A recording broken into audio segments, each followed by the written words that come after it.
Welcome to the latest UKEndZone podcast. We're rolling out these specials throughout the off-season. We're going to try and get through every single team in the NFL, 32 teams. We're trying to call it 32 and 32. I don't know if it's going to catch on. It's almost robbing ESPN's 30 for 30.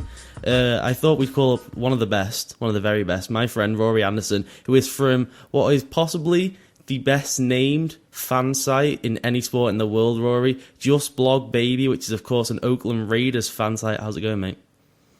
Oh, it's absolutely fantastic. It's good to be back on the podcast with you. It's been a while. Of course, UKEndZone, the first site that let me write for them, so it really got me going. And now I'm writing with Just Blog Baby, doing a lot of stuff there. It's a very exciting time. And doing the podcast there as well, which is also awesome, because, Rory, you're a no-holds-barred sort of broadcaster, I'd say. Yeah, I try to be as blunt as possible. I'm kind of, I'm very opinionated. I really throw it out there, and Chase is kind of the perfect complement to me. He's a little bit more laid back. He's also very opinionated himself. He comes with it pretty well. And sometimes we disagree on stuff, and it always makes for good conversation. And so we spoke many times on the podcast when we were first doing this, off the podcast as well, just chatting for hours on end about football. You know your stuff, for one, just to preface that for people. And we get into it because we disagree on things, and there's no animosity, Rory, just to, let people know that before we do this thing, that there's no animosity when it comes to your Oakland Raiders. I love them. I love the Raiders. Yeah, no, I mean, you can't expect any animosity or anything like that. It is what it is, it's the football. I'll say this. I think it's very fair for me to say that I'm not necessarily very nice when it comes to dealing with the Patriots. However, I can put that aside for a podcast. Just for one, if you don't mind. Just for one. Do you mean that Patriots team... I'm still slightly bitter. I know it's been 12 years. Still slightly bitter. I don't blame you. I do not blame you at all. But you have to say this. This is an AFC Championship game with a team with a seventh-round pick as a quarterback playing wide receiver, and Danny Amendola, who has no bones in his body. So it's an impressive feat this year for my Patriots. I actually have to say, I think it's a very common thing we're saying in the press and the media with the Patriots talking about what Bill Belichick's done, but I don't think it's a joke. I really am impressed with what he's done from a coaching perspective, and he really is, when you put it all together, he really is one of the great coaches in the NFL history. I never really hold it against him, and I actually like Tom Brady as a quarterback. It's just, from a fan perspective, you just, the tuck rule. This never goes away, and so it's hard. But you really have to admire them from an organizational standpoint, a coaching perspective, and everything else like that. So, ladies and gentlemen, it is what it is. It's tough to be nice, though. That's about as good as I'm going to get out of Rory, so I'm not going to continue down that path for my Patriots. You talked about coaches, then let's get straight into this Raiders thing. Just give me a quick summary of how you felt the season went. Coming into the year, you were more optimistic than most. I was saying, it's a joke, I'm not publishing articles you do with it, say you get more than 2 wins, things of that nature. You were saying, hold on a second, there's some talent here, and I think you've proven right in the end. Yeah, I think the biggest issue with the Raiders ultimately was depth. I don't think coaching – I think at the beginning the coaches did some things that were very impressive with the defense especially. But as soon as you started losing some pieces and the depth just wasn't there, some things started to get figured out, and it really did kind of come crumbling in. I was optimistic, but I always kind of kept myself in a plausible range of what I could see.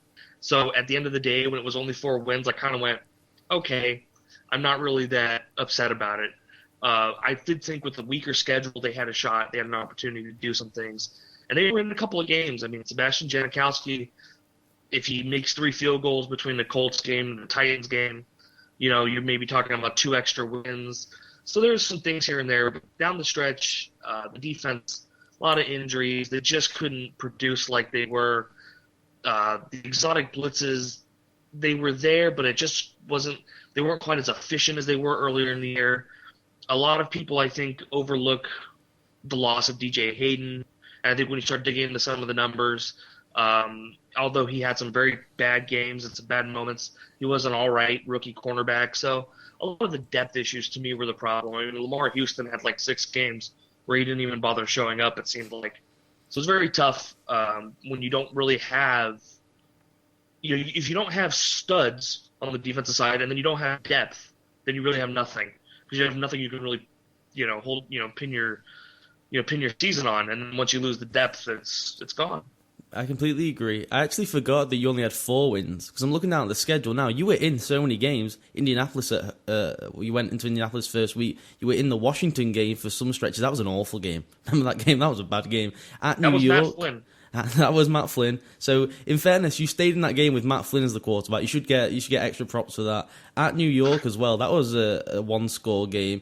Look, you weren't too far off Dallas as well. That was a one-score game. So it was a productive season from a roster that like you said, lacked real talent at the top end of the roster, and then there was just no depth to go with it. So it was a decent season, and they've kept on Dennis Allen as the coach. I have mixed feelings about that. What were your thoughts when you heard the news that they were keeping Dennis Allen around? Well, I've always said about DA, I don't necessarily think he's the guy that might necessarily lead you to the promised land. It's hard for me to say anything like that. I mean, how am I supposed to say after 2 years, oh yeah, he's the next big thing as a coach? But in fairness, I don't really think that the last 2 years are a great way to judge him either. Has he been perfect? No. Can we critique some things that he's done? Sure. But he also hasn't been dealt the most fair hand. So I thought ultimately, if this franchise was ever going to make a move, if it was ever going to do something, it had to do something organizationally. And that was they had to be patient. And they built up a lot of goodwill throughout the NFL. A lot of people have a lot of respect for Reggie McKenzie and Dennis Allen. They've seen what's gone on the last 2 years and say to themselves, you know what, this is a pretty insane situation, and they've done it admirably. And I think with that sort of goodwill, you've been able to build up a little bit of a coaching staff. You've been able to bring in, talented coaches from that perspective, and you can now have the opportunity to keep building it. And if you just get rid of Dennis Allen, all of a sudden you blow everything up that you ever thought you were building. So I think it was a very good decision for Mark to just sit back, say, okay, fine, one more season, have at it, and see where it goes. Now this, as I've always said, is make or break season. 2014 is the season. If you don't do anything then, if you're not talking at least kind of an 8-8, maybe pushing for a playoff spot kind of season, feel free to have at it with the coaches and whatnot, because I think that is an ample way to judge this coaching staff. There's multiple levels I want to get to with this coaching staff then. First of all, what did you make of, you've got more of a read on this with the day-to-day stuff in and around Oakland. What the heck was going on with the things that Dennis Allen wanted certain assistant coaches to be extended? They refused to do it. He said he'd walk or something if they didn't extend the coaches. What was all that about? I think what it was, I think Mark Davis was trying to set a tone. He wanted to have kind of that win now thing going on with his coaches by having them on one-year deals. But what he misunderstood is, and a lot of Raider fans misunderstand this, coaches don't operate like players. No. Players can operate on one-year deals and then go get a bigger contract later. But see, coaches prefer stability. They want to be in one place. They don't want to go anywhere a long time. And more importantly, a standard coaching contract for an assistant is 2 years. And if you have talented coaches like Tony Sperano or the special teams coach Bobby April, those guys are going to get 2-year contracts from other teams. So if you expect to keep them, you have to be able to give them those type of deals. And I think Mark wanted to set a tone with the organization. But in the end, he had to make the decision, okay, am I going to step on Reggie McKenzie's toes and go against his recommendation and not give all these assistants 2-year deals because that's what Reggie McKenzie and Dennis Allen wanted, or am I going to continue to allow this organization to run the way it's supposed to? And I criticized Mark Davis a lot on Twitter. I really went after him on last Tuesday, a week from today, about the whole thing. Because to me, if you're him, you're paying Reggie McKenzie. You brought him in to fix this football organization. You said in your opening press conference, I know what I don't know, and I don't know football. So let the football guy take care of what you're doing. And if his recommendation is to sign all these assistants for 2 years, then do it.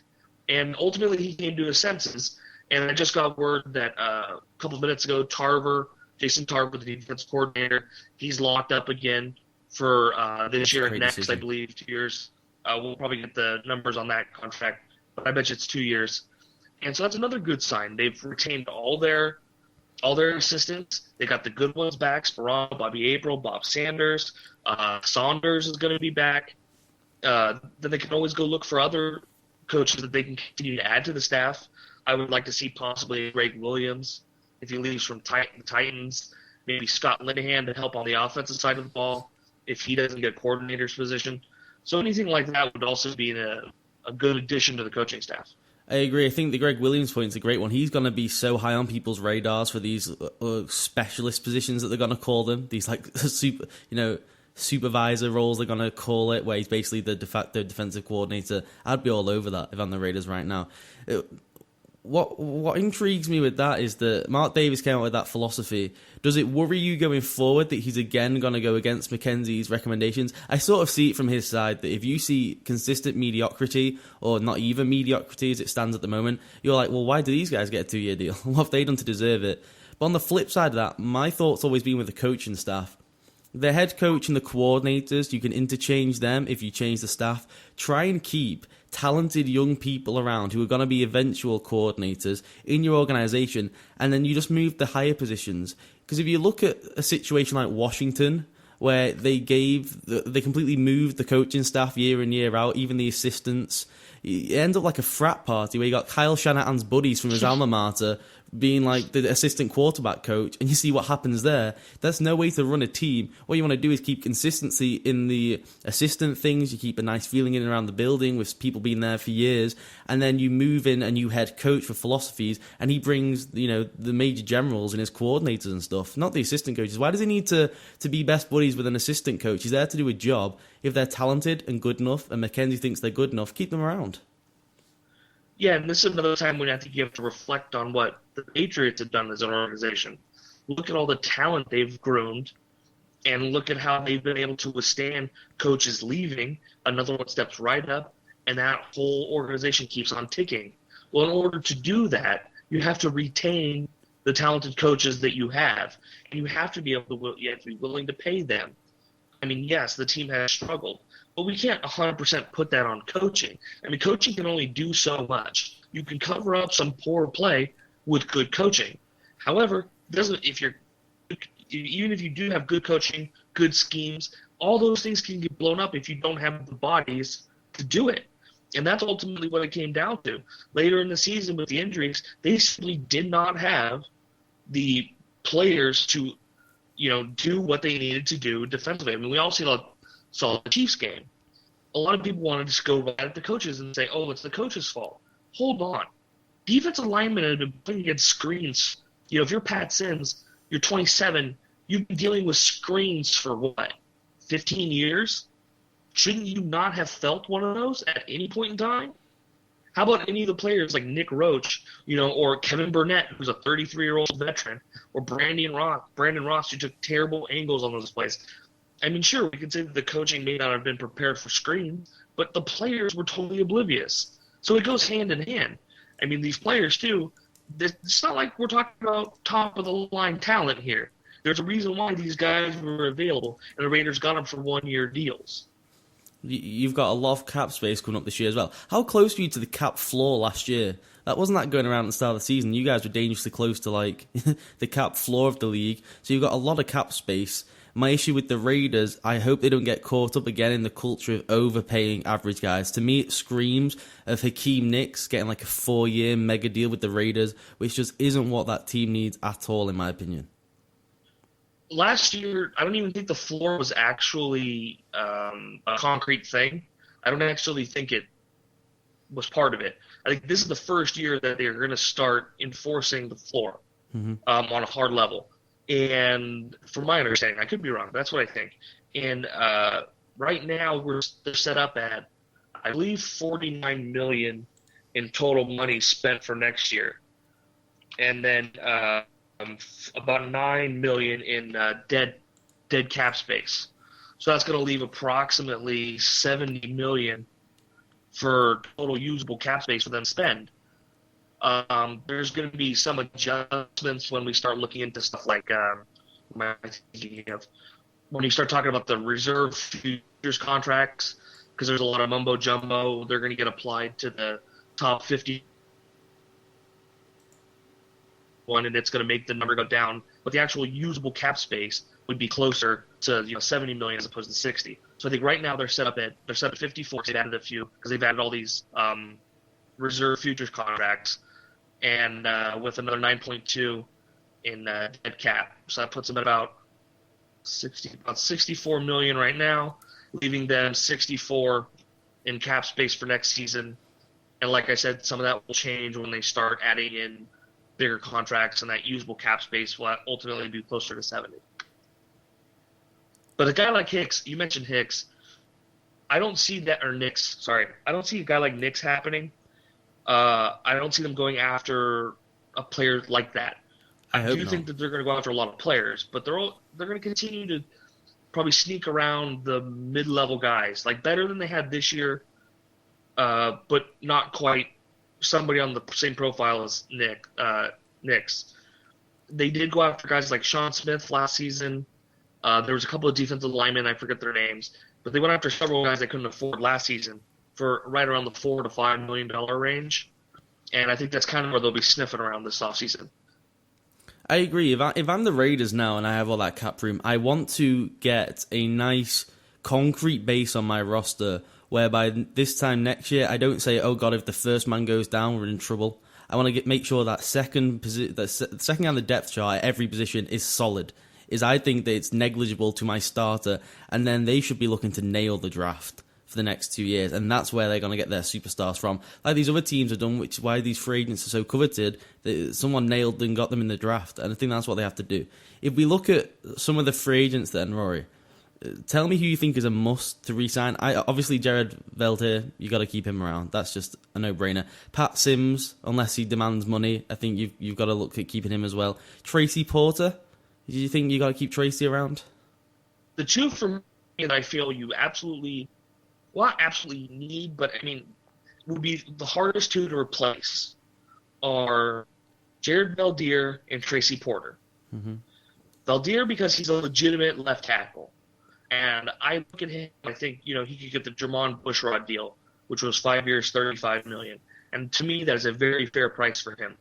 He's not all pro. He's very good. And so I think, he's absolutely a necessity. You need to keep him. And Tracy Porter, for me, he's not a guy I'm going to say go spend $5-6 million for. I mean, his value realistically is probably, $3.5, $4 million a year. He plays the slot so well. And what he does great and what fits into the scheme so well is he blitzes from the slot. And you'll see a lot of games where he comes flying off the slot and the quarterback doesn't even see him coming, and he gets right in there, quick pressure, and he makes a play. And I really love him as a slot corner. Now, he needs to just stay a slot corner. Once he was forced to play a lot more on the outside, he got lit up and was having tons of issues. But if talking about a guy where you could spend $4 million to get a very talented slot cornerback, I think you absolutely have to keep Tracy Porter. Beyond that, Pat Sims, Vance Walker, even Lamar Houston, to me, all those guys are replaceable. I can find talent just as good, if not better, if they are asking too much money. So for me, it's all about bang for your buck. I mean, I'd love to keep Pat Sims, but I'm not going to pay him more than $3.5, $4 million. I mean, that might even be a little high. I'm looking at, Lamar Houston. Oh, I'll pay him $6 million, but if he wants $8-9 million, he's going to walk. You let him go somewhere else. So that's really what it comes down to. I agree. Some of the bigger names then that people will be saying you've got to try and keep them around, which I just don't agree with. I think McFadden's got too many miles on the clock. I think that someone's going to pay him, and it's going to be too much than the Raiders should be paying. They need to move away from these ludicrous contracts. Try and get away from them. So he's the one really I think you've just got to let walk. Just let McFadden go. Try and find someone in the draft. If Jennings is willing to sign for a nice contract, you bring him back. Yeah, I think you get Jennings for $2 million. There's such a glut of free agent running backs, and there's so many in the draft that you really don't need to spend much money at all to get what you need. So I don't see, Darren McFadden, to me, he's gone. I've never held anything against him, but I hope, he has better luck somewhere else. To me, I think they're going to have kind of a hybrid take on how they attack free agency. I want to build this team. I think they're going to, offensively, they kind of want to approach it like Green Bay. So they're going to focus on making sure they have plenty of talented receivers, and probably add another tight end, make sure that they have talent at the left tackle and center position, make sure that, they're really set there, and they like the quarterback situation. And they're going to add a little Seattle Seahawks in there because Schneider worked with McKenzie in Green Bay. So, attack with depth. A lot of guys that can rush the passer. Maybe focus on the defensive backfield. Maybe that kind of approach on defense. And you're just not going to really want to spend. You're going to want to take a little bit more of that Green Bay situation. And what you're looking for is guys that are solid, can be in a rotation, provide talent, and then build the rest of the way through the draft, like you said. And I think they're well on their way. A lot of people are down on the 2013 draft with the Raiders. I think that's because they're having a gut shot reaction to something you can't really judge in 1 year. To me, I think that their 2013 draft could be very good going forward, and I like them even better in this year and next, because this year they're sitting in a position where they could plausibly trade down again, maybe get some more picks, and really approach it from a depth need perspective. I agree with the 2013 draft class. I like Menelik, obviously. He comes from like an hour down the road from me. So obviously I like Menelik. DJ Hayden was the one. Me and you went backwards and forwards on, I think it was draft night or the night after. I was like, I like him. He's got some great tape. I just don't know why they felt the need to take him. If any ball club should not be taking risks right now, and everyone in the draft's a risk, but don't be taking the guy who, has just come off, heart surgery or whatever he came off, and, is a genuine, we know he's a risk. But he had some good games, like you said, and it's difficult to judge a rookie cornerback when he's playing against so much isolation because the defensive backfield isn't strong enough to roll the coverage consistently to help him out, because you just don't have the talent on the other side of the field, or you to have a lockdown guy, the talent in the secondary and the safety positions as well. Very difficult to come in as a rookie and be one of the go-to cornerbacks in that situation. Well, and the only way they could generate pass rush is by blitz. Mm-hmm. So he's basically on an island all the time. And did he have some bad games? Sure. I mean, everyone likes to point to the Eagles game, but the first touchdown, you look at him. I mean, he reroutes him. He does fine in the press. He even gets his head around. Problem is he stumbles, and it's a perfect throw that is barely even caught. The second one, Woodson, he bites on the underneath man coverage, and while Hayden's an outside technique, so he's playing outside leverage, which means he's not allowing the receiver to get to the sideline for your listeners, if they don't know what that means. So he's not allowing the receiver to get to the sideline, so he runs the skinny post, which is exactly what you would do. But if you're playing outside leverage, you're going to expect your safety to be there in the deep middle, because you're not going to put a guy in that position just by himself. You're not in that sort of zone read. And he wasn't there. He bit on the underman, and he went right over the top of him.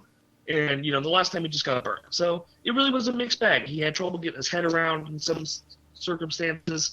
He did make a fantastic interception against the Chargers to seal that game. He forced a fumble on a huge hit on a screen play against the Broncos, I believe. Maybe it wasn't the Broncos. I can't remember exactly who it was. And but he was the only rookie cornerback with 2 forced turnovers through 6 games. So, I mean, there are some things he did very, very well. One place I think they really missed him was in run defense and in screen defense. He played very well coming up and making plays and hitting. I think that was one place he did extremely well. I think he's a very talented cornerback. I wanted Richardson in that spot. I was really hoping to get Sheldon Richardson. I understand why they went with DJ Hayden. He has all the talent in the world. And if he doesn't have that injury, I think he's probably a top five pick in that draft. I agree. He was a late riser. I mean, he was like a second-round talent on everyone's draft boards a week before the draft, and everyone was watching him going, holy shit, have you checked out this guy? It was pretty impressive. The same thing happened to me. I went, DJ who? Yeah. And I was like, I think I had him on like the third or fourth round.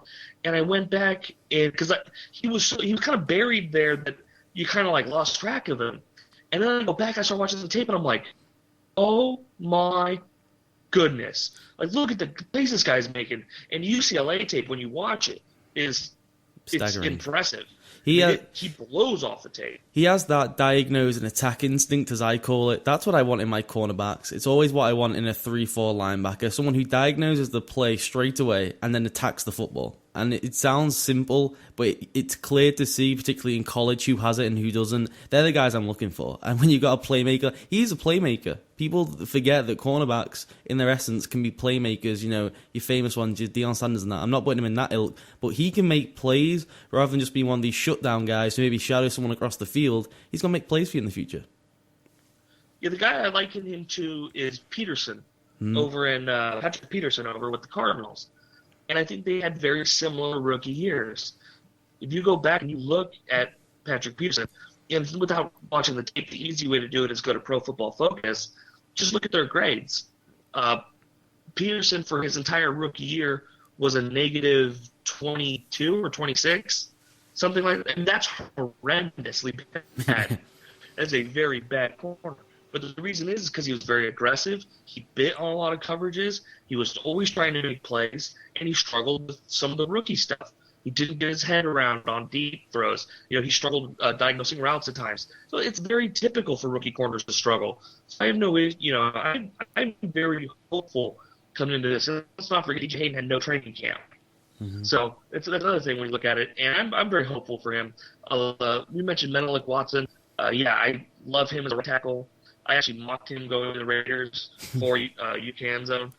And then I had C.O. Moore in the third round. I think that was a wonderful pick. Oh, he's impressive. Named the all-rookie team today.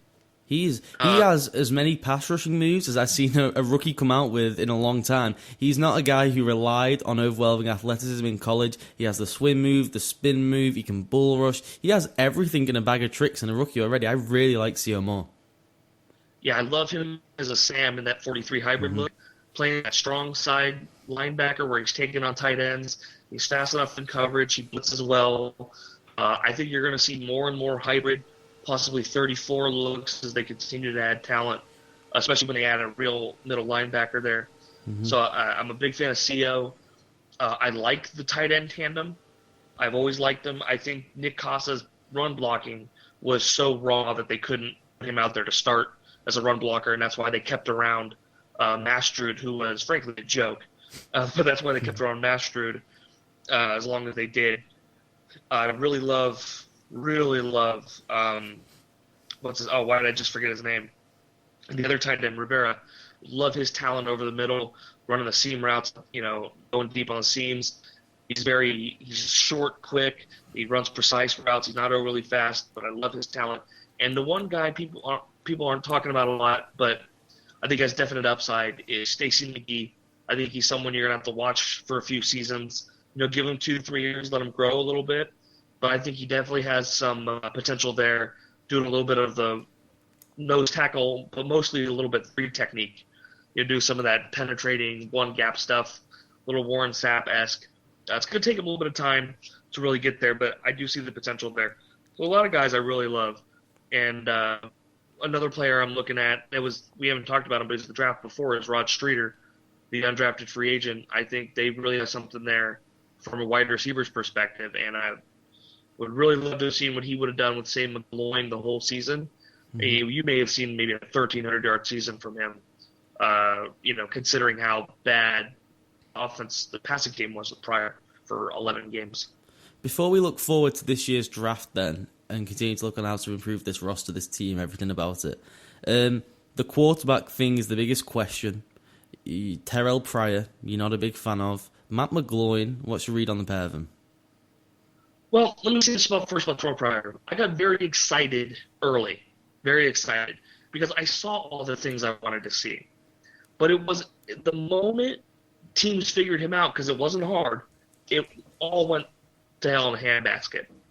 And Terrell Pryor's biggest issue is he only reads half the field. Mm-hmm. And it's my complaint with most of these spread quarterbacks. They're in systems where they only read half the field. There's a reason why Colin Kaepernick struggled for like 9 games this season before Crabtree came back, because he too is another guy who only reads half the field. And then if it's not there, he takes off. And when you have the talent, like with Crabtree and Bolden and Vernon Davis, you can make it work. But when you start taking those players out, it just doesn't work. I got a stat with Colin Kaepernick. With all 3 of those players in, he completes 68% of his passes. The moment you take any one of those 3 out, he completes 54% of his passes. So that just tells you when you get these single read guys, they can struggle. And it doesn't matter if they're athletic, whatever it is, they will struggle. And Terrell Pryor didn't help him. He held the ball for 3.4 seconds of drop back. That's in the pocket with the ball in his hand, 3.4 seconds. And I love Terrell Pryor. I think he's a wonderful human being. I really wish him the best. I just don't see him as a Raider. I don't see him as a franchise quarterback. When you look at McGloin, I don't know what you have in McGloin in the sense of potential. Can he be the next Drew Brees? Sure. But he can also be the next Jim Sorgi. The range on him is huge. You really don't know what you have. I do know this. From a talent perspective, he can make all the NFL throws. He throws his receivers open. He struggles with pressure from time to time. He throws off his back foot once in a while. That's a little annoying. He does take risks. He fits balls into windows, but he will throw interceptions. We've seen the tip balls. He has gone through his progressions well. Sometimes he uses pump fakes well. But the thing about McGloin is when you start comparing games, I noticed they have entirely different game plans with him. Some game plans, they would have him looking off safeties and throwing opposite field. Other game plans, it was just read one guy, throw it deep, put it on the money. And it really depended which teams you saw. So when you go through his 5 games, you see different game plans almost every week. And it's just the range on him is so wide. I like the talent. I think he has potential. What his ceiling is, I don't know. But I look at him now and I say to myself, he's definitely on the roster come next year. I doubt Pryor is. And I would like to see what he can do with another offseason and really starting to put things together. So with what you're saying there, I'm guessing your belief is that at 5 in this draft, you don't take quarterback. Definitely not. I would say overall with the quarterbacks, you're going to want to wait because I think the value is 2 to 4. I'm not very high on the spread, guys. A lot of people love Johnny Manziel. I'm not very high on him. I've talked to pro scouts, seen a big range with them too, but a lot of them aren't as high as you hear some of the hype. I mean, I do the mock draft for Just Blog Baby, and I have him going at 4 to the Cleveland Browns. That's because I know Lombardi, when he was in the media, really talked up Johnny Manziel. Mm-hmm. So I have a feeling someone's going to reach on him, but I really don't think it's going to be the Raiders. I think they're going to sit and they're going to wait on quarterback. I heard talk early that they really love Derek Carr. I wouldn't be surprised if they do. That team makes a lot of sense. Local boy, good background. But I'm not sure they're going to take him at 5. I really doubt it. Now, if they trade back and if they fall closer to the middle and maybe you're possibly looking at a situation where maybe they trade – I've proposed they could trade with the Niners, who have an extra 2 and an extra 3. If you're looking at a situation like that and you get a ton of picks and Derek Carr falls to you, then maybe you take a middle or late 1 or early 2. But I just don't see it out at 5. I think they'll go more likely. They'll probably take a receiver between rounds 2 and 4. It's kind of where I'm looking at it. Mm-hmm. I got to defend my boy Johnny Manziel right now, first of all. I think he's stunning. I think he's sensational. He just came in 4th in my big board. He's the first quarterback on the board. I think legitimately now, Manziel, with all the hype around him because of media outlets, I'm looking at that big 4-letter one, has almost made him underrated because fans just want to write him off because they say, oh, he's the media darling. The media love him. He's overrated. He gets all that. This is the thing about him this year, Rory. And this is why I think if the Raiders took him, it would be franchise changing. All we heard in this offseason about him was that, A, he's a bad egg off the field and he's just out partying. He's at Longhorn parties where he shouldn't be. He's chilling with Drake in Toronto. He's going to Miami Heat games. I'm pretty sure he was doing something to work on his game this season when he completed 70% of his passes from the pocket with multiple reads. I think he's got this sort of burning desire to win, which would only do well for an organization who's lacked that sort of leader and focal point for a long time. That's why the Browns and the Raiders, to me, scream of just take him. What do the Raiders have to lose from taking Johnny Football with the 5th overall pick? Now, I don't think he'll be there, which is a separate point, but if he is available, I don't see what Allen, who is firmly on the hot seat right now, what he and McKenzie have to lose by saying, let's just do this. Why not? Let's go with Johnny Manziel. He can make throws from the pocket. 37 touchdowns to 13 interceptions tell me he can throw the ball. He can make plays with his legs. He's so elusive. It's crazy how elusive he is. Watch him against Duke the other week. It was fantastic. He runs a full no-huddle offense, so he knows how to read coverages. He knows what's going on the outside. If they're in press, man, if they're dropping back in zone, the basic cover 2 against the no-huddle offense. He knows how to do those things. He's ran it for 2 years at Texas A&M to great effect. I don't see what they have to lose from taking Johnny Manziel at 5. I see what you're saying, but I also watch him. I see a lot of throws off his back foot. He has struggled with pressure up the middle a lot. He does take risks when they're not needed. I mean, he did have 13 interceptions. And the thing is, like, you look at Teddy Bridgewater, had 4 interceptions. So there is a difference there. He does get a lot of wide open wide receivers. I mean, he does have the advantage of throwing to a 6'5", 230-pound wide receiver, going up against cornerbacks that really, are dramatically undersized. So he does have a big-time safety blanket. I see what you're saying, but when I see him and I watch his tape, I say to myself, one more year would do this kid wonders. Mm-hmm. If he stayed one more year, I really could buy him as a top 5 quarterback. But right now, I don't. Sometimes I think he has some inconsistencies deep. I mean, you've seen. I know he's done well throwing from the pocket this year. I don't dispute that at all. I do have worries about what he does off the field, but they're more worries. I'm not going to hold that against the guy. He can do whatever he wants. I don't consider it too much. I just say to myself, one more year of experience would do him so well. And he would really, I think, start. I have seen a better job doing the progressions, but he still stares down receivers. I mean, there was a throw, and he had him wide open, but there was a throw, I think it must have been the bowl game, and he had a receiver to his left running a corner route, and he stared him down the whole time. The problem was the corner was playing him like 5 yards off, and the corner just played it poorly, and so he dropped it in a nice spot, but the corner just had no reason to play him that way, and he had a wide open receiver in the on the end zone right there. So I am worried when I watch him that he's not going to get away with some of the throws he gets away with at the college level, and that's what concerns me.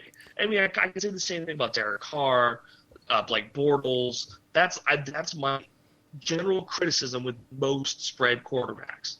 Is I think not only do you have issues with the reads, but I don't necessarily think that they are making throws they're going to get away with in the NFL, especially when you start having coverages that start backing off and get complex. The thing about college, and you know this, they don't do complex coverages. It really isn't. It's very bland. It's a lot of basic cover 2s, cover 3s, or quarters.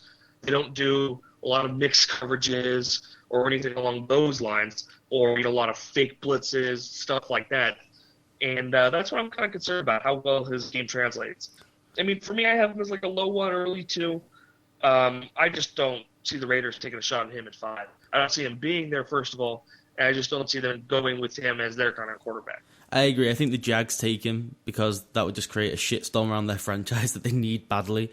And if not, the Browns take him. So I don't think Jags the Raiders and Browns would be the 2 that I would kind of look at. See, to me, when you talk about draft, Blake Bortles makes sense to the Jags, even though I don't think Blake Bortles has any business being a top 5 quarterback. We could not agree more. What is all this thing about Blake Bortles? I've had to read. It's made me feel ill over the last month or so.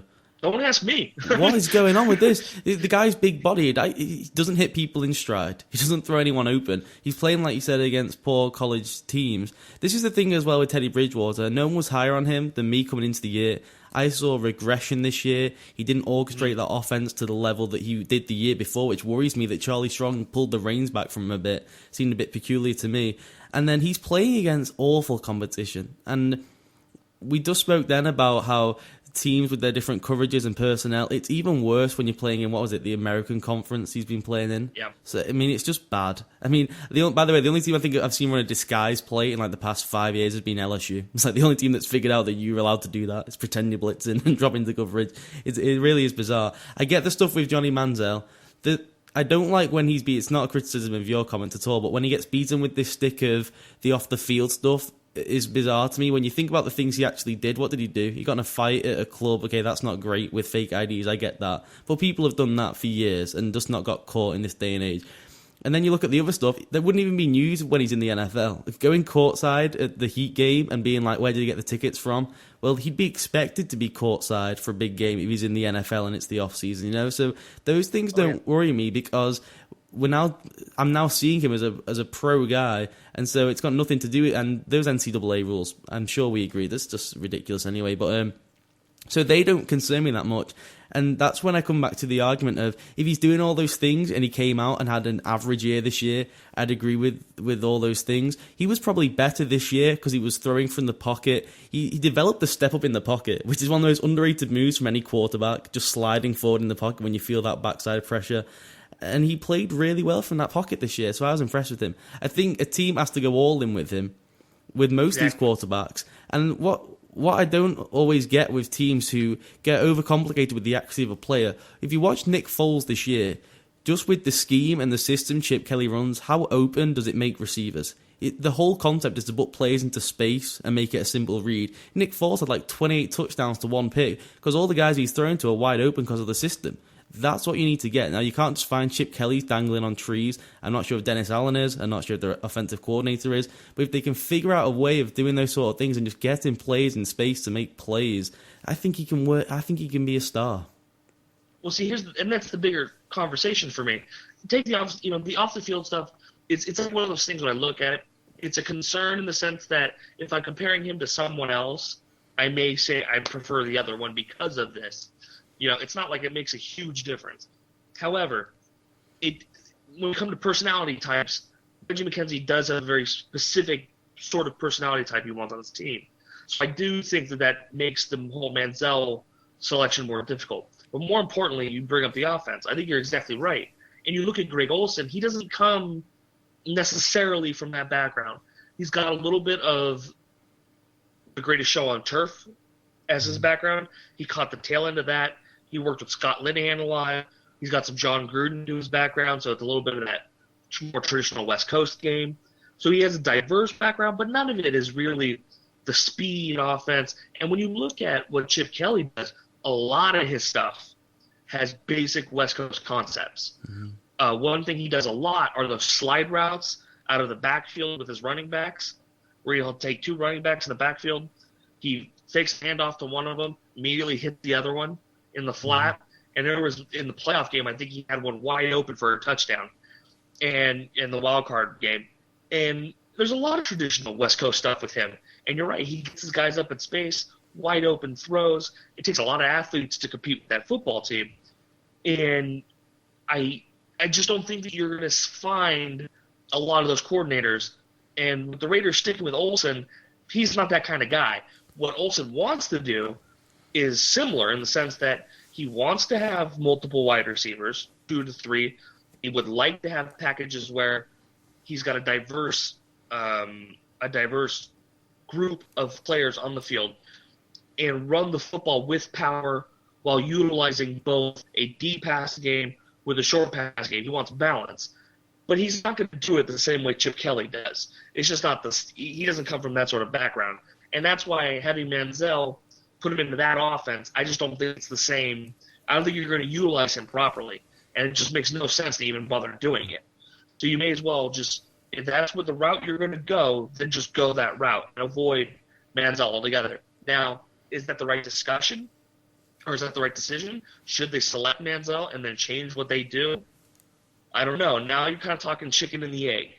So a lot of that's going to require context years from now, and then see where both sides end up. See, I will get off Manziel now. I've got 2 questions, by the way, I want to ask you in a minute that I've been asking everyone that just popped into my brain, which I have to get your take on. First of all, finishing off on Manziel. The thing is with me, it's like you guys are trying to shy away from the previous image of the bad boy stuff. I'd buy all in on that. It's like the one thing the Raiders have, and it's in their history that no one else has. It's what makes people walk down the street in fashion clothes with an Oakland Raider hat, which I despise, by the way. I cannot stand that. I'm like, what do you know? What do you know? Just win, baby. Tell me, what does that mean? They got no idea. But it's what makes that become a thing. Who buys more into the culture of the daredevil bad boy attitude than Johnny Manziel? I think the people of Oakland would go wild after that first preseason game where he runs out of the pocket, makes 3 guys miss and hits one on a dime wide open down the field. I think the place goes bananas for him. I'm not going to dispute anything you just said. I think you're totally right. The thing is, I can see all the arguments you're making, all the discussion we're having here. A lot of it makes a ton of sense. But you guys are going to draft Derek Carr. I can tell it. Once you wrote down Greg Olsen's system. Culturally, he fits into what they're doing. I don't think they would take him at 5, but you're talking a Derek Carr type. around late first, early second. Yeah, I think that's what you're looking at. Derek Carr fails. Boyd. It's one of those kinds of guys. Maybe the kid from Cornell. Someone more along that line is kind of who you're looking at. Rory, maybe. Okay, then, this is a question I want to ask you that I've been asking everyone. I asked Daniel Jeremiah the other day. I've been asking everyone around the league I can get hold of to say, why has no one tried this? Mark Helfrich, the head coach at Oregon, considering the success Chip Kelly had this year and how I don't hate the thing when people say revolutionize the game and then people went really against that. But you see things like the unbalanced formations with the tight end lining up at right tackle and all this different stuff. The pyramid diamond formation when you have the 4 receivers out, which everyone was imitating by the end of the year. These things he has brought into the game. If you're a team like, not your team, but the Cleveland Browns, who are just desperate for something different, they want an innovator, they wanted Gus Malzahn, he turned them down, essentially, well, what we've been hearing through the grapevine. Why would you not ring up Mark Helfrich, even just as the offensive coordinator, and say, do you have any interest in coming to the pro game? You've been there as a head coach for 1 year in Oregon, you've worked with Chip Kelly, you know how that sort of systems run, you know that sort of organization. Why don't you come and be the OC or the head coach? We'll get you Johnny Manziel and away we go. I same thing. Like the Cleveland Browns to me made perfect sense for that move, especially. And if you look at what the Cleveland Browns have done with the people they chose to interview, they seem really open to the idea of bringing in a more spread-oriented sort of offense. That's why I think Johnny Manziel of the Cleveland Browns thing is a dead giveaway. Mm-hmm. And I think it's too apparent for me at 4 that Johnny Manziel goes there. And I think Helfrich would be a great choice. I think there's a lot of ways you could go with that because there are some smaller schools too that run a lot of that no huddle spread stuff that you could bring in that may have more head coaching experience than Helfrich does. But I think it makes a ton of sense if you're looking at it from a Browns perspective. The problem with the Raiders specifically is they've decided on a direction that they're going to go, and what they're looking to do now is be consistent with that direction. And I can't fault them for that. We can always have the discussion on is the direction of where I'm going to go, but I'm not going to sit here and bang them for having chosen a path that they want to walk. I think it's good for them. They decided on a route they're going to go, and they're sticking with it. That's about as much as I could ever ask for from a franchise that's had no consistency for the last 20 years. I agree with that, and I'm glad that you agree with me on the Browns. I have no idea why they've been so moribund for so many years. Just go hell for leather. If it blows up in 2 years, who's going to even remember that the Cleveland Browns were awful again? Go and get Helfrich. My guy Chris Peterson at Boise State, who I'm trying to write a book on, but it's very hard to track down that man. He's now at UW now. Exactly. UW. This is what I don't understand. Tell me this as well. In a coaching carousel of USC, Washington, and Boise, how did USC come out with the second best head coach? That makes no sense to me. Why did they not go and get Peterson? Why did the NFL not ring Peterson? Why does he end up at the University of Washington when he's been such an innovative thinker and done so many great things at Boise State? That's a very good question. I really don't know if I can answer that because that's a weird one. Chris Peterson has done so much there. I really don't know. It baffles me. The Browns should have picked the phone up. He's one that I always thought would be destined for the NFL, and just never. Jim Tressel's another one who did a lot at the college level and really has done and never made the jump. There are some of those guys where they've had great impacts on college. Maybe Bob Stoops could be the next one of those.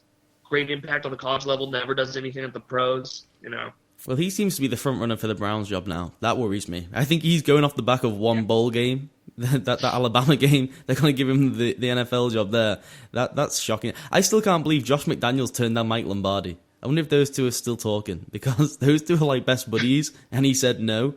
And I love as well. That was weird to me as well. And I was excited because I thought Tebow was getting back in the league. I thought, oh man, McDaniels. I knew you were going to go Tebow so eventually. I was thinking, oh man, McDaniels goes, and I get myself a Browns jersey. I'm liking this. I like that. But so I was upset for Tim. Would that give you like three different Tebow jerseys then? Yeah, I'd have my. Obviously, I've got my national championship winning patch one because he did win 2 national championships at the University of Florida. I brought the Patriots one. I still have a Broncos one from the vaunted run. So yeah, that would have been a Browns one. That would have been nice to go to the collection. That'd be 4. Could be 4. I'll be getting The around with greatest Tim. selection of Tebow jerseys ever. I never bought a Jets one because I wouldn't sell my soul to the devil, even for Tim. He would be a good antidote for the devil with his Christian background, but still would not do that. This is the guy I want to talk about now, Trent Murphy. I don't know how much you know about Trent Murphy. He's a prospect coming out of Stanford. The guy's 6'6", 261 is what he's listed at. I think he weighs in more at 280. He actually follows me on Twitter, so I asked him. I think he weighs in closer to 280. I think he's going to wow people at the combine. So that is a physique, Rory, that stacks up to the great physique and athleticism of Jadeveon Clowney, Barr, and these guys who were so hyped at the top of the first round. He has more pass rushing moves than those guys can dream of at this point. He got 14 sacks last year and an INT. Why on earth is he not right at the top of draft boards? Someone, and I'm hoping your Oakland Raiders or my New England Patriots are going to get themselves an absolute steal. I'd take him in the top 5. I have Trent Murphy on my board, on my actual big board, because my big board is way different than my mock. Mm-hmm. It's a vast difference between my big board and my mock. Same. My big board, he's 6. He's 8th on mine. I like this, Rory. I like this. In my mock, I've always had him. The lowest I've had him was, I think, this week or this last week. I had him falling because I did something a little out of the ordinary. But usually he's been anywhere between like 7 and 12, and that's kind of where, I mean, if I were to dream up a dream scenario, it would be something like the Vikings want a quarterback, so they trade up to 5 with the Raiders. They give up their additional third. They give up a second, and they have 2 threes. One of their thirds and like a future 2, something like that. And then the Raiders pick Murphy at 8. If that happened, I would pass out with delirium. Like, I love Trent Murphy. He's incredible. The thing about Trent Murphy, and it's the reason why people overlook him, he's not necessarily explosive in the sense that he's not he doesn't have like the bar coming off the edge, like where he really bends it, or he doesn't have the ability of like Mac coming off the edge where he can get where he can convert speed to power well. He doesn't do that. What he does is he's consistent. He keeps trying. You know who he reminds me of, but he's an outside linebacker? He's a little J.J. Watt. Like, J.J. Watt doesn't necessarily like have this amazing physique where he does this super impressive bend the edge like James Harrison when he gets his sacks. No, he's a technician. He uses hands well. He has pass rush moves. He's a good mix. He can get a bull rush, get his hands on you, move you, make a play. And that's what Trent Murphy does. He's much more precise as a pass rusher than others would believe. He's, another good example is, what was his name? What was the guy? Deion Jordan from last year. Mm-hmm. He's more of that speed, bend the edge sort of pass rusher. All physical freak kind of things. Murphy's, not only is he strong, but he's a technician. He's precise, and that's what he does well. That's why I love him. I love just Stanford players in general.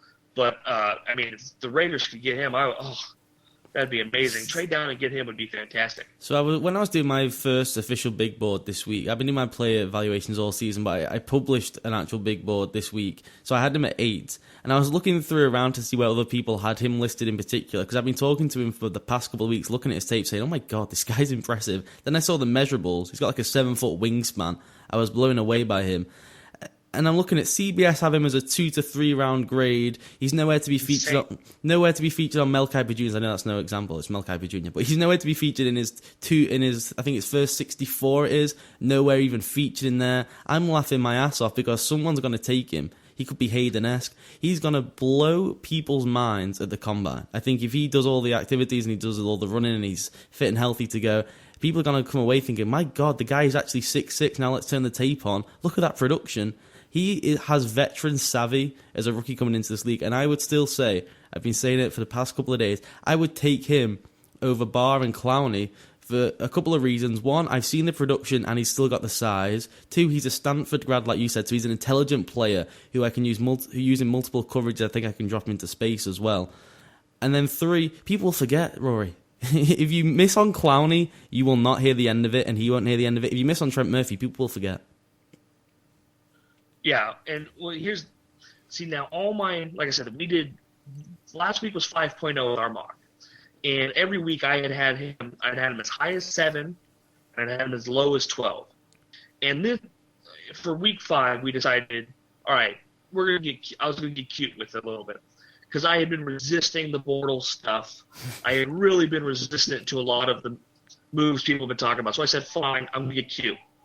So I did a big update with my stuff, and then I said, fine, we'll do Bortles 1. And I went through this big, long, thing about it. I like Jadeveon Clowney had dropped the 5. So a bunch of different stuff. But one of the guys I had really falling was Trent Murphy. And I basically wrote, and I had him dropping to the Packers at 21. And I said, essentially, that this is essentially a miracle for the Packers. Because now that they're going to add in a pass rusher that can equal Clay Matthews or be better than him, and he does everything else versus the run. And that's what you're going to get out of Trent Murphy.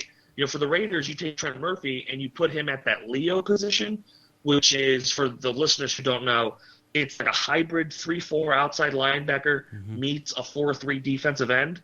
And watch Raiders tape, it's what Lamar Houston did. Number 99, it's what he did all season. And it's kind of how the hybrid 43 defense works. He would be perfect in that position. You'd be a great 34 outside linebacker, but even better to me, 4-3 hybrid like the Raiders, with that standing Leo thing. If they got him, I'd be so pumped. I wouldn't have an issue, even if they stayed at 5, if Clowney comes off the board and they're staring at him and they took him over a guy like Sammy Watkins. I'm okay with that. I could completely understand why they would take that choice instead. See, the issue they're going to have is I think that one of Mack and Barr, I think, do fall to you. Will be there. I think they'll be there. It's going to be very difficult to not look at what they could be and take them. They're the ceiling guy and he's the high floor guy, and I get that, but I just think he's spectacular. I love everything about him. For me, it's the technique. The thing about Barr and Mack, they lack technique. Mack a little bit more than Barr, but Barr is strictly physical freak. He has a mediocre spin move. But beyond that, it's just a bull rush, and that's, converting speed to power thing. He's James Harrison-esque is what he does. He's Deion Jordan from last year. Mack, a little bit more developed. He's got a little bit of a spin move. But he's, I wouldn't say he's like this pure, refined pass rushing talent. When you look at Murphy, he is a refined pass rusher. He does all the little things well. He just lacks that sort of jump off the tape explosiveness that you would get from Barr or Mack. And I think that really becomes your choice. Do you want the technician, or do you want the guy where you hope he develops? And you have to have that. That's an internal conversation you have to have. Frankly, I lean towards the technician. All right, then. I'm going to do a mock with you now, okay? So I'm going to take Clowney off the board. These are just the guys I don't know where they're going to. But I'm taking Clowney off the board. I'm taking Bridgewater off the board. I'll take Manziel off the board. I'm going to take Greg Robinson, because I love that guy, the redshirt sophomore from Auburn who just declared. I'm going to take that left tackle off the board as well over Jake Matthews. So you sit at 5, you've got Barr, you've got Matthews, you've got Watkins, Jernigan, Murphy, Mosley, all these boys, Rory Anderson. You are now in place of Reggie McKenzie. There's no calls being fielded. You cannot trade down. Who are you taking? That's a tough one, because me, it's going to be a pass rusher, it's going to be Watkins. Khalil Mack's, I think, still available in mine as well, as I just did that. Yeah, Khalil Mack will be available for you. Oh, yeah, Khalil Mack. Khalil Mack, for me, I think he's built up on... I liked him early, but I think he got built up on a little bit of hype, too. Honestly, because this is where my instincts as a GM are so different from many Raider fans. Because I tend to be more... Don't please him, Rory. Just make your pick. You're the general manager. I tend to be more conservative. And so I would probably, in my perfect world, I'd probably take Murphy. I'd really consider it over Barr. Over Mack? Over all of them. I like that pick. Over Mack. I'd do it. Because my discussion would be it's either going to be Barr or it's going to be Murphy. One of the two. Mm-hmm. So you overlook Barr Mack. Murphy would be the discussion I'd be having at the table at that moment. So you'd have to choose between one, and because I don't want to whiff on the 5 spot, I'd almost probably go Murphy. Yeah, you don't want to whiff again as a Raider fan. You could sell that to them easily. Say, look, I got you. Look what this guy just did in college, and he comes from Stanford. To give us a moment, please. Oh. We took the gamble last year on DJ Hayden. What do you guys want? Do you want us to go back to the Al days? I don't think so. You want us to trade 2 first-round picks for Carson Palmer again? And where did Tarver work before the Raiders? Tell me. Stanford. What a man. So he knows Murphy.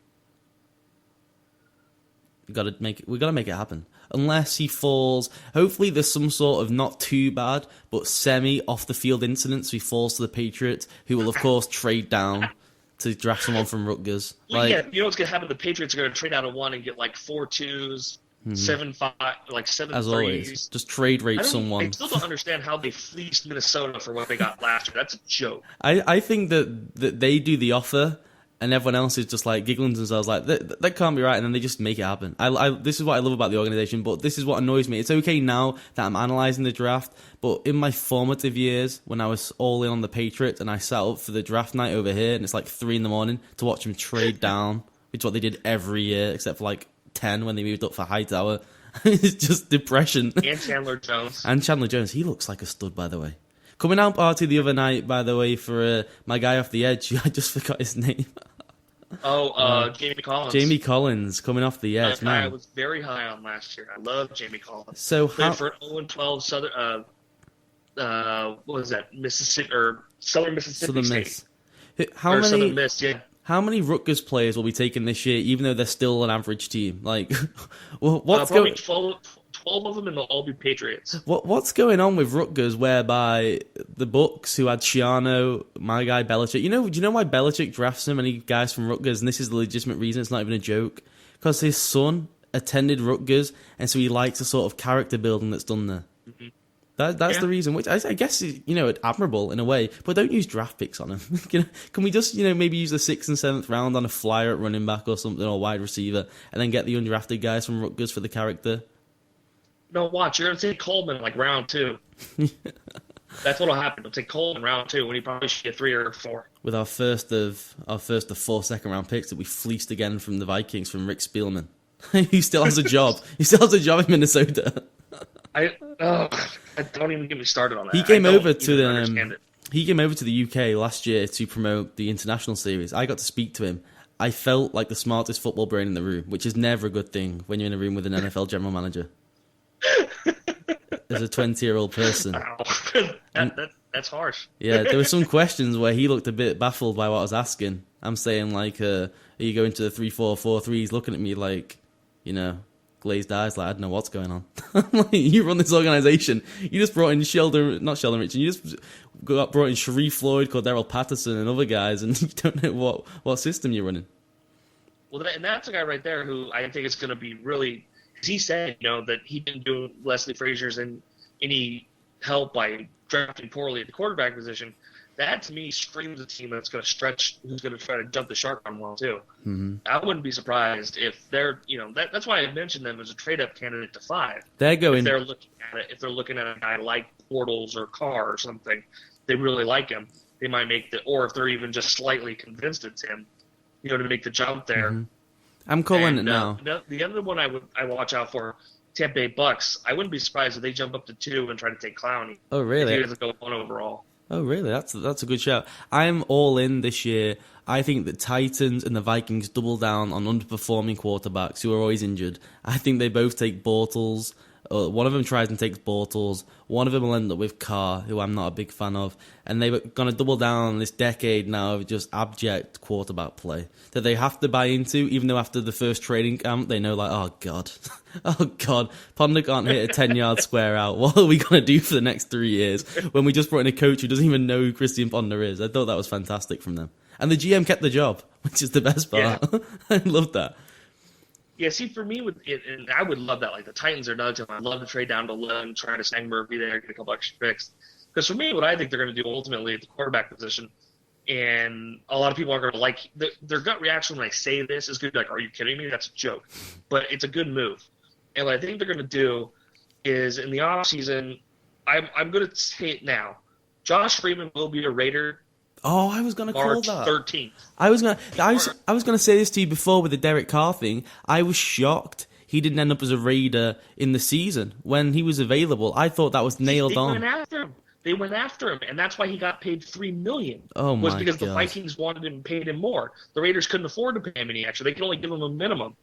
And then they have Olsen, his offensive coordinator, his rookie year when he played well. It's Craig Olsen, the current rookie or the coordinator for the Raiders right now, and they were ready to bring him in, and last second Minnesota jumped in and said, "We'll pay you $3 million to come here." And he went with the money. And we're gonna play you in one game in 3 days' time, and then never play you again. Then sit down.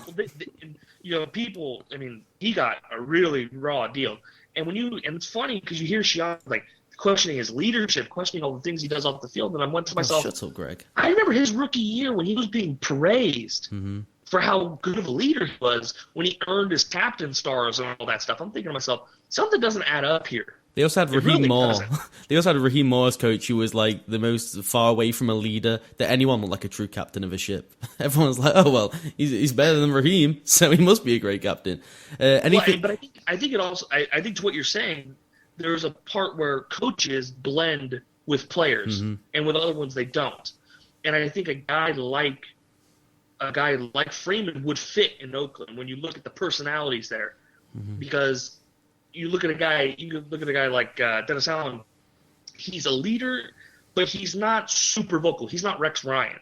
You know what I'm saying? Yeah. Like, he's not that kind of leader.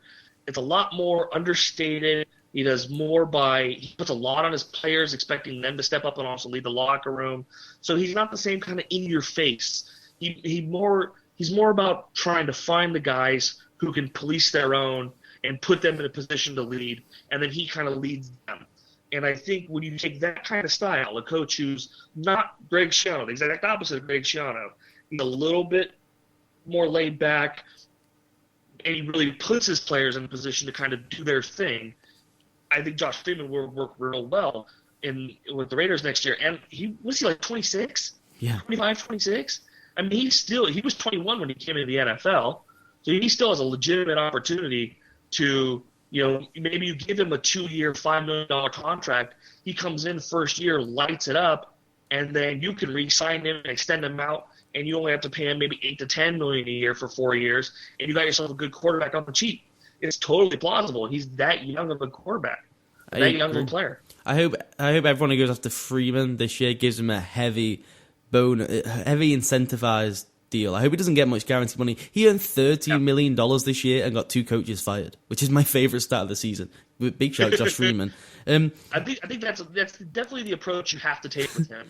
Either you tell him, look, we'll give you a very short deal, or we'll give you something incentive laden that may be 3 or 4 years, and just because I could totally see them say, okay, fine, we'll give you 4 years. Total value of the deal will be $30 million, but you're only getting $1 million a year in cash. Mm-hmm. And you throw something like that at him, and that way, 90% of the deal is incentive based, which makes a lot of sense. My worry for that is someone like the Jets tries him out. He looks pretty good. Woody Johnson says, we can't lose him. Let's just give him a 2-year deal, $15 million, 7.5 straight up front. That's what I don't like. I think Josh Freeman's the sort of guy who just jumps at that as well. So that worries me. So your prediction is Freeman's the starting quarterback. You don't take Johnny I'm not saying football. Starting. I will say he will be on in the Raiders roster. Uniform. I'm never going to sleep on Matt McGloin. We like Matt McGloin. Matt McGloin from Penn State. Sleep on Matt McGloin. Penn State, and it brings me to a couple of questions now. I've got to let you go soon, I get that, but this is fun. Was part of your thinking on keeping Dennis Allen around that the pool this year, and you see who's been brought in, Jim Caldwell just got a job, you know what I mean? And Bill O'Brien was like the big name everyone was after, which I wrote a piece about, which I found shocking. Everyone was like chasing their tails for a guy who went 7-5 and 8-4 in college. Was that part of the thing for you? Like, well, if these are the guys out there, why would you not stick with continuity for next year? That was part of it, but mostly my issue is just, as a lifelong Raider fan, I've never even seen consistency. Mm-hmm. And this organization became the butt of so many jokes and really ran itself into the ground because they were so impatient. And if you're ever going to change the culture of a franchise, you have to start at the top. And you have to be patient with your GM and your head coach, and you have to let them go through the process. And so there's a matter of principle with me. And the second part of that is when they hired Dennis Allen, they told him in the interview, look, we're going to take 2 years to blow this thing up. After that, we're going to be able to really make strides, and you're going to be able to make some things happen in the last 2 years. They told him it was going to be 2 years until they expected him to make a move. So now all of a sudden you're going to fire him because his first 2 years are rough. When you told him there were no expectations for the first 2 years, you didn't help him out that much in the first 2 years. It's not like all of a sudden he was loaded with picks and stuff. loaded with cap space. He didn't really have any of those advantages. And overall, I look at it and I say to myself, how am I supposed to judge the guy? Am I supposed to criticize him because he waffled back and forth between Terrell Pryor and Matt McGloin? Really? I mean, I'm supposed to be upset because he's got a quarterback who can't read a defense, holds on the ball too long, and his other quarterback is a rookie undrafted free agent. And I'm supposed to all of a sudden be upset. I mean, how am I supposed to judge the guy and really, beat him up for anything? So as far as I was concerned, I just let him come back. His first years are done. Change the culture of the Raiders and be patient. And now that that happened, I'm very content. Now, if this year goes poorly, then I think you have all the ammunition in the world to get rid of him as a coach. Then feel free. I think you've had enough time to try to build something. If you can't do it now, then yes, you move on from a guy. But I've always said 3 years. It takes 3 years for a draft class. It takes 3 years for young coaches. So it's a matter of principle for me more than anything. I agree. By the way, you should become butt of jokes when you give 2 first-round picks for a man who literally retired from his other organization. They would have taken, a bag of bricks for him. He wasn't coming back. 2 first-round picks? Well, and then not only that, but look what they were forced to do with that contract. That contract was so huge. Are they still paying him now? Because remember, Carson Palmer got that deal when he was still slinging 40 touchdowns a season. He signed that ridiculous, it must have been, 8-year something, he like $100 million deal when he was the human jugs machine, and then it all fell apart on him.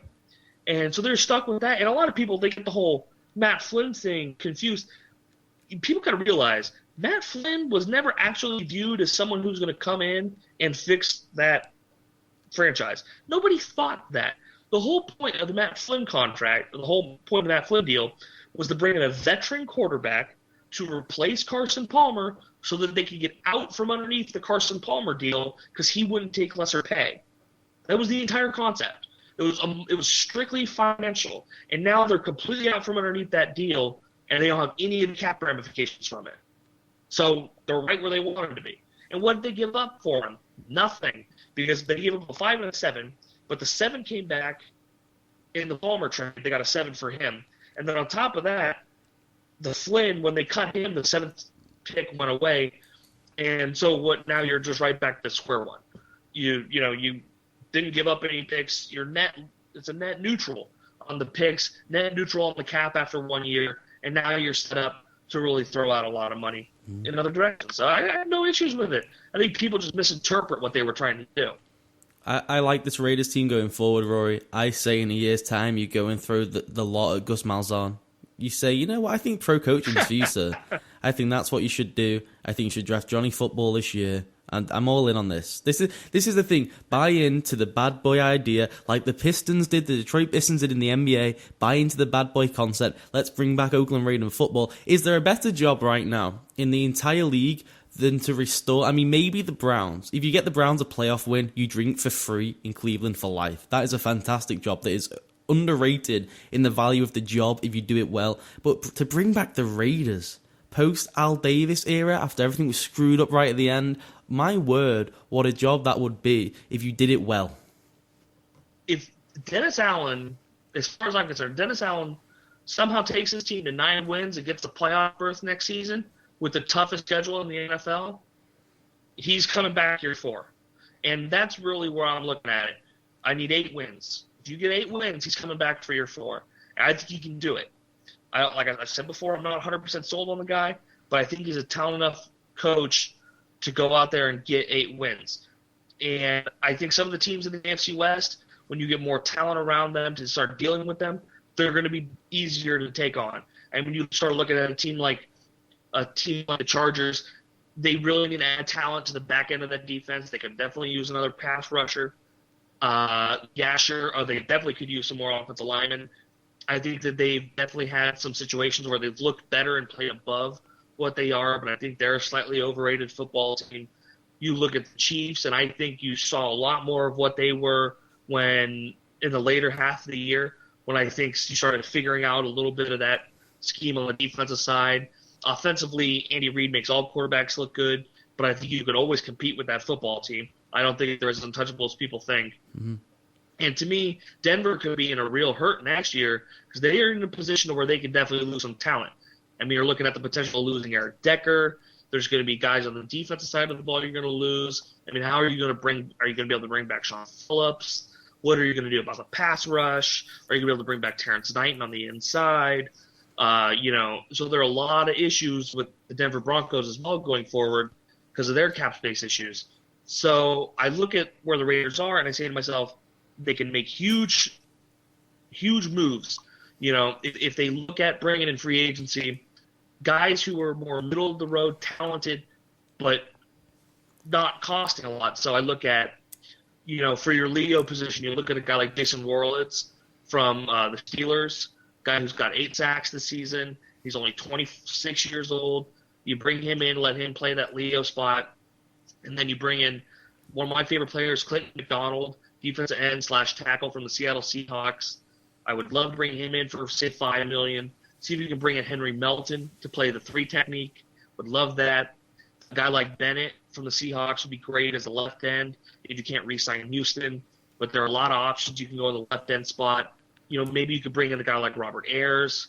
I would love to add a Mike linebacker, a real true Mike.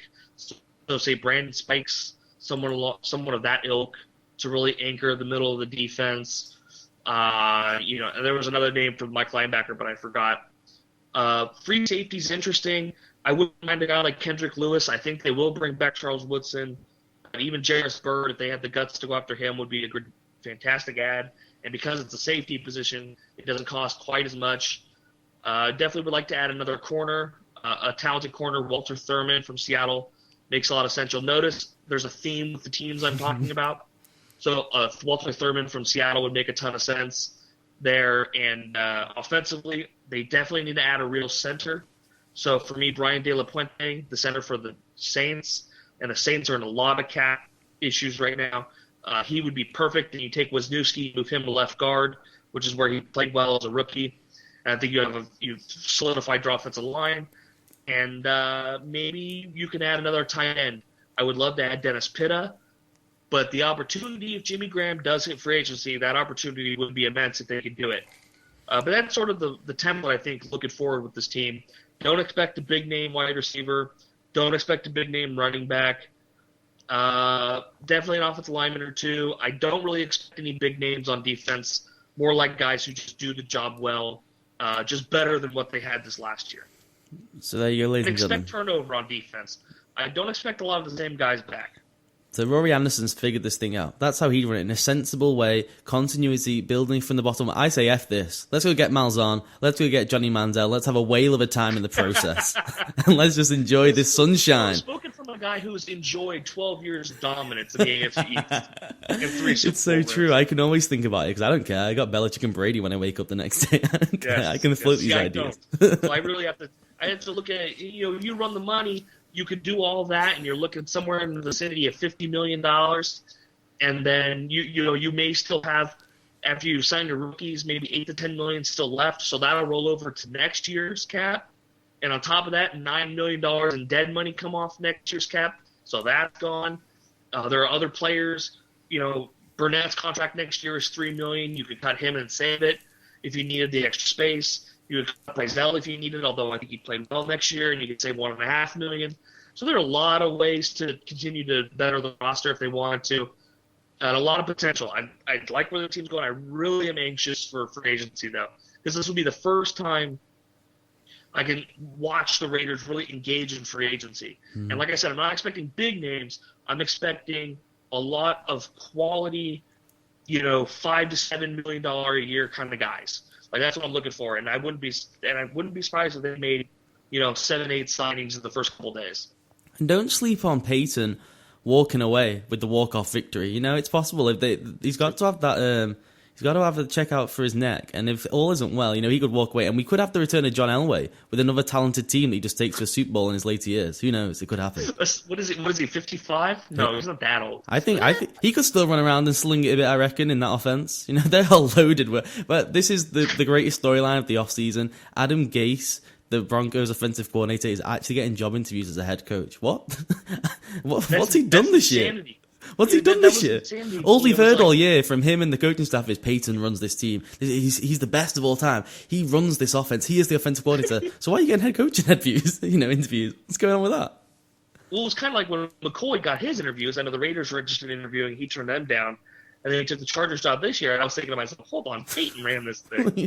Comes in, he did all right. He did pretty well with the Chargers. So I don't know. You never know. But it is kind of funny because the narrative, and I hate that word, Oh. but that's what it was all season was, oh, yeah, Peyton. It's like the 60s with him. He calls every play. He does everything. No, it's Adam. And then it's, oh, but look how great this offensive coordinator is.